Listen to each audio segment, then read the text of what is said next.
Olá, meus amigos, estamos de volta com vídeos curtos sobre a doutrina dos espíritos, para que possam estimulá-los à reflexão e, melhor, até que possam ser estimulados a se aperfeiçoarem e a estudarem mais profundamente. Então, estamos falando superficialmente sobre os assuntos. Estamos na terceira parte do Livro dos Espíritos, no capítulo 9, falando sobre a lei de igualdade, que é uma das leis divinas, naturais ou morais. Igualdade natural. Deus nos criou todos simples e ignorantes. Na espiritualidade não existe sexo, não existe sexo masculino ou sexo feminino. Quando nascemos com missões, com tarefas, com um planejamento para vivenciar experiências, reparar aquilo que nós fizemos de errado no passado e evoluirmos. E dentro da lei, das leis divinas, existe a lei da reprodução. Fato que necessariamente para ter reprodução, necessariamente tem que ter um homem e uma mulher, porque são seres biologicamente diferentes para que quando se juntam, criem uma outra pessoa, ou outras, né? Então, em sendo todos nós espíritos reencarnados, todos nós irmãos, todos nós temos a mesma igualdade, ao mesmo poder, o mesmo nivelamento. Somos vistos da mesma forma por Deus. Logo, deveríamos ter as mesmas oportunidades. E ao longo da humanidade, as mulheres têm sido depreciadas. Elas eram consideradas ferramentas, instrumentos no passado, gados. Mas, se não for uma mulher, não nasce ninguém. Esse jogo tende a virar naturalmente com a evolução das espécies. Não há que se fazer distinção entre homem e mulher, em qual nível for, para que um tenha mais poder ou mais direito do que o outro. Não, está errado aos olhos de Deus. Todos somos iguais. E mais, as mulheres mais veneradas ainda pelo dom da maternidade que elas têm. Porque sem elas, nós não existiríamos e o planeta também não. Então, a igualdade natural é uma lei divina, que é a lei de igualdade. Mas por que aptidões diferentes? Por que desigualdades nas aptidões, desigualdade nas tendências, desigualdade nas inteligências, desigualdade nessas condições todas? Todos nós fomos criados simples e ignorantes em momentos distintos. Deus cria sempre. Nesse momento, Deus está criando novos princípios inteligentes.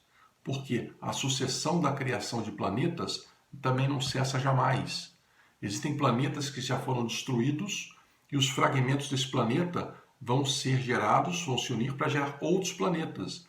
Então, existe uma cadeia de ciclo evolutivo, dos quais nossa mente é muito difícil de entender aonde isso vai parar. Nós somos muito pequenos,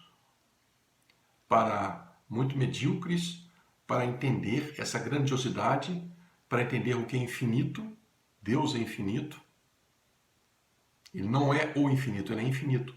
Nós fomos criados, mas não teremos fim. Logo, vamos viver espiritualmente para toda a eternidade. E logo existe uma sucessão de escalas evolutivas, das quais nós nem imaginamos. Mas as aptidões vêm justamente daí. Quando nós vamos reencarnando, nós trazemos, apesar do véu do esquecimento que nós temos, daquilo que nós fizemos, daquilo com quem convivemos, qual profissão nós tivemos, nós temos traços fragmentares. E esses traços que estão no nosso subconsciente, porque estão inebriados, eles vão surgir como trejeitos de aptidões. Sim, aptidões porque nós já vivenciamos essas experiências no passado.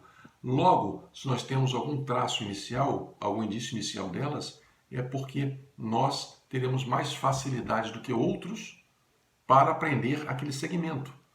Mas aí tem vários segmentos. Tem todos os segmentos da educação.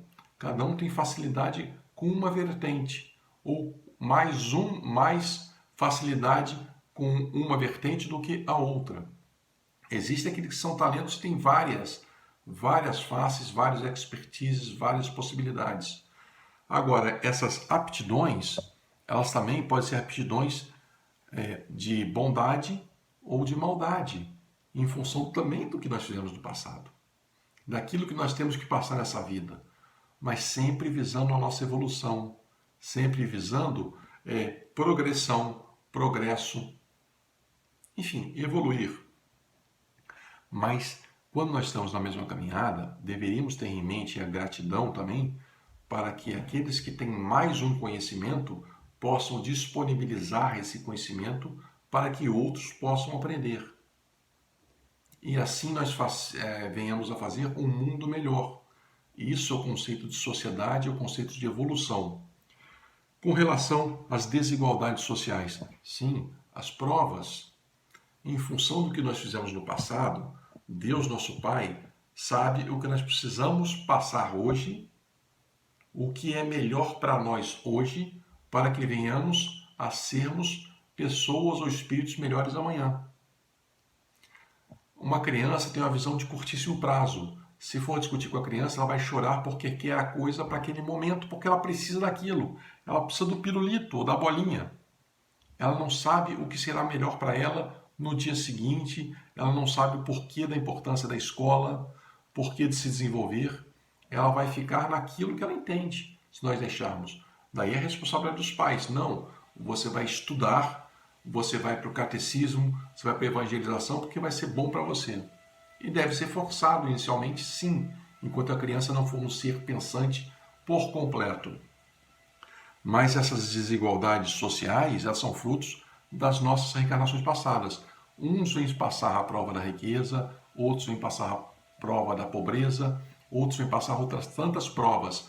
Fato é que na sociedade como um todo, e no globo entre os países também, existe uma desigualdade completa porque cada um está no lugar certo, na hora certa, para desenvolver aquilo que lhe cabe para se tornar uma pessoa melhor.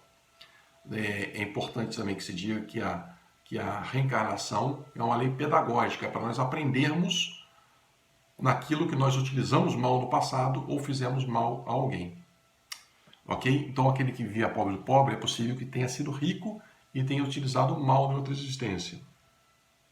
E aí também falamos das desigualdades das riquezas. Nós falamos, quando fala do pobre e do rico, estamos falando também do nivelamento social, nas oportunidades, uns terem mais oportunidades e mais facilidades que outros de ingerência ou penetração ou acesso aos meios de educação e por aí vai.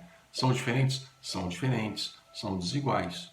Mas nós temos que fazer a diferença para ajudar aqueles que estão tendo menos oportunidade, mesmo que seja uma prova de viver uma sociedade mais baixa, que não ter aquela oportunidade, nós podemos ajudá-lo a qualificá-lo, a abrir as portas. Por que não minimizar? Por que não? Nós temos que ajudar quem quer que seja, independente de quem seja. E a igualdade perante o túmulo. Meus amigos, todos nós somos espíritos vivenciando experiências físicas, materiais. Quando desencarnarmos, voltaremos a ser espíritos. O sexo, já falamos que não existe, homem e mulher em espírito. O que existe é algo chamado perispírito, que intermedia o nosso corpo do nosso espírito. Esse perispírito é o que vai dar a formatação do corpo e também os registros daquilo que nós temos que expiar no futuro. Então, muitas vezes, ou na maioria das vezes, quando desencarnamos, nós vamos continuar com as feições e os traços físicos dos que tínhamos quando na Terra. Geralmente o da última reencarnação. Dada a plasticidade e a fluidez do perispírito, quando nós estivermos conscientes, nós podemos nos apresentar como outras vivências, desde que tenham um fim útil. Ok? Portanto, a miséria, os desnivelamentos sociais, as provas da riqueza ou da pobreza, todas elas guardam correlação com aquilo que nós fizemos no passado e aquilo que nós vamos precisar passar para sermos melhores no futuro. Entendam que todos nós vamos e devemos passar por todo tipo de experiência ao longo de uma matriz reencarnatória. Vamos experimentar a vivência como homens, como mulheres, como ricos, como pobres, as várias profissões, e precisamos disso para nós aprendermos, darmos valor, sermos espíritos melhores e a cada reencarnação que nós possamos evoluir e também fazer o melhor para o próximo e para o planeta, levando alento, sendo mais fraternos, dando parte da luz que nós temos, pequena que seja, para brilhar, para que possam ajudá-los, a qualificá-los com os exemplos. Tá bom? Voltaremos em breve com outro vídeo. Fiquem com Deus.